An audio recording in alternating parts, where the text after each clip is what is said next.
Tyrone Gregory Rivers, aka Pill, active since 2009. Today's feature was a part of the most successful and respected XXL freshman classes of all time. The class featured 4 artists that would become superstars at some point in rap and multi-platinum artists, that being J. Cole, Big Sean, Nipsey Hussle, and Wiz Khalifa. The amount those artists' life and careers changed since then is like seeing the life and growth of an artist that had ultimate career success. Pill, in that same span, seemed to take steps all the way back to not even being heard from in years and stuck in the same time capsule when you think of his rap career. Yo, you remember Pill? Who, the rapper from MMG?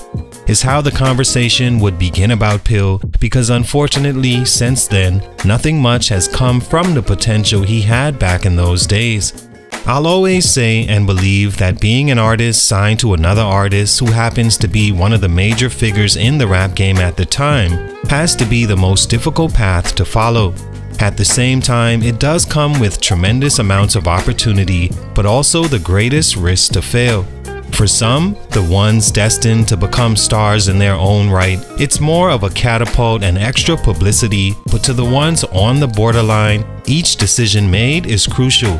Deciding to align yourself with the shadows of a rap icon is a decision to bet on yourself only needing spotlight to complete your formula to success.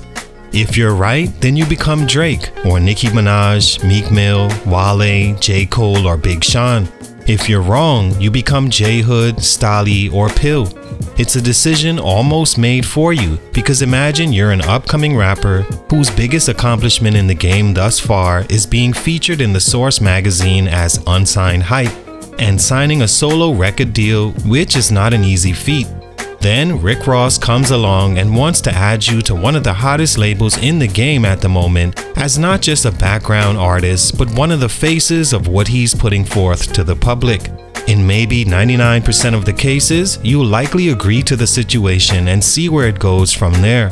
When MMG was hot, I remember it was Ross, Meek, Wale, Stali, Pill, then guys like Gunplay, Rocky Fresh, and whoever else tagged along behind.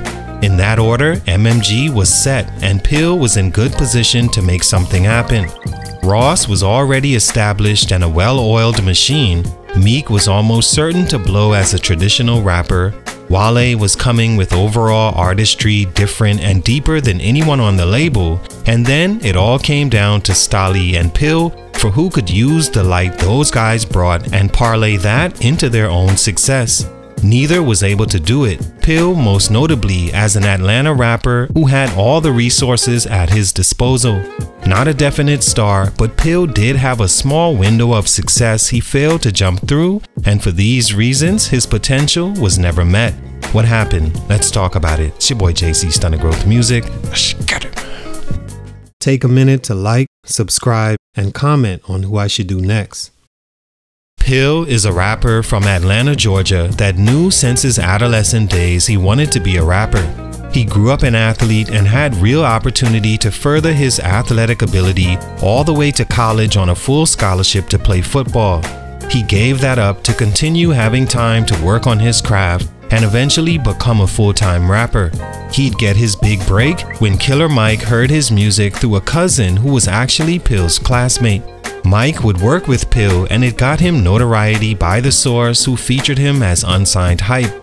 By then, Pill had released 4180 The Prescription as his debut mixtape in 2009, including his biggest song to date, Trap Going Ham. He released a second mixtape that year, gaining the approval of Andre 3000, who praised the work and skill of Pill. This led to a deal with Warner Brothers and a collaboration deal with Rick Ross and MMG. Stunt number 1, being added to the machine. The first growth stunt really for Pill, in my opinion, was him signing up for the uphill battle of being a practically unknown artist signing to an artist already established. When Pill signed with Warner Brothers, I believe they were capitalizing on what could be with him, seeing as he already had the backing of Killer Mike, Big Boy, and Andre 3000. Also, when the Source magazine recognizes you and features you in their next up section, a record deal is far from the hardest thing to do at that point. It's really about choosing the best fit for you going forward. Pill signed to Warner as a solo artist, then was placed with MMG, who had just did a deal with Warner as well. The deal was always for a year and one album, then both parties would come back to the table and discuss terms going forward. So in 2011, he moved forth with MMG on his back and on the chain and geared up for MMG's collaborative debut album Self-Made Volume 1 in May that year. For Pill, it was a success then and would be key to his future, featured on 7 songs on the album and the only with a solo song as well. The album sold over 240,000 copies, not a huge success, but got the job done nonetheless. He releases his own mixtape, The Diagnosis, soon after to capitalize on the notoriety of dropping anything touched by Ross, Meek, or Wale at a time they were all scorching. But soon it would become obvious to Pill that on MMG, things just wasn't going to work out. And that's an expected outcome when working with bigger artists. They move on to bigger and more lucrative opportunities while they pretty much use you and your buzz to help them get there as a vehicle. It's not on purpose, just the way it goes. Pill would have been better off coming up the ranks by his own name, but I understand why he did it. It seems the right next step in a career going like his was, but there just wasn't enough space to shine in any way there. First off, he only had a year to make something shake, and Ross, Meek, Wale all had to drop before he could, making it impossible in that time frame. He got the hype from it, but just didn't have the space to capitalize completely. Stunt number 2, couldn't make hit records.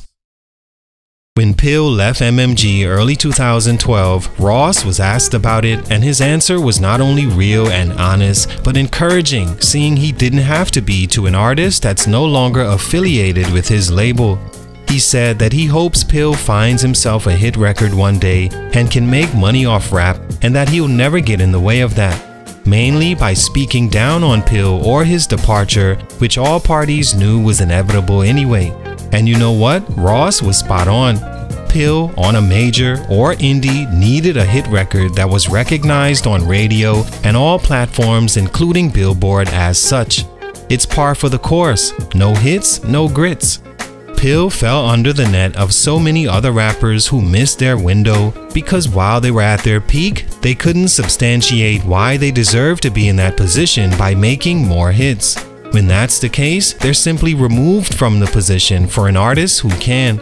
Happens behind the scenes and no one ever acknowledges it, but 100% of the time it's true. Pill had trap going ham, but that was old news by 2012. His work on the MMG album was really supposed to be a shining point for Pill, but the music wasn't that great to stand out, certainly not a hit-making moment for him individually. Riding on That Pole, his self-single To Me, was one of the worst songs on the album. Even for the time, that song sounded dated and too literal and without cleverness or wit. Also cookie cutter and done so many times before. Okay, stripper pole, male body part, whoop-de-doo. I may be going too hard on that song, but it was certainly not a hit and not one that allowed him to keep his record deal. Stunt number 3, everything after MMG. I wanted to say him leaving MMG was his final growth stunt, but then realized along with that was the fact he took 6 years off from 2012 to 2018 before anybody ever heard from him again. He released one mixtape after MMG and I guess just hit the streets because he'd do prison time in 2014 and 15 as well. Everything he could do to not capitalize on the notoriety MMG brought, he did. Jail, hiatus, no hits, or even effort for that matter. In 2018, he released one song, then took another 3 years off. By that time, it was all said and done for Pill. Over 10 years and a solo MMG track on a disappointing album is all he had to show for it. He never got to put out his debut album, which he should have had in the tuck soon as he knew he would be leaving MMG, as that could be a shining moment for an artist, but also a make or break situation. How to make it break is do what Pill did and turn to the streets instead of the studio and locking in on your career. Not to blame Pill fully, because most people don't have things all figured out in the right time to be ready for opportunity. Pill is just one case where all the wrong moves were made when his was knocking at the door. All in all, like mentioned, Pill had opportunity. He was on the cover of the MMG self-made album next to 3 artists that became at least gold or platinum artists.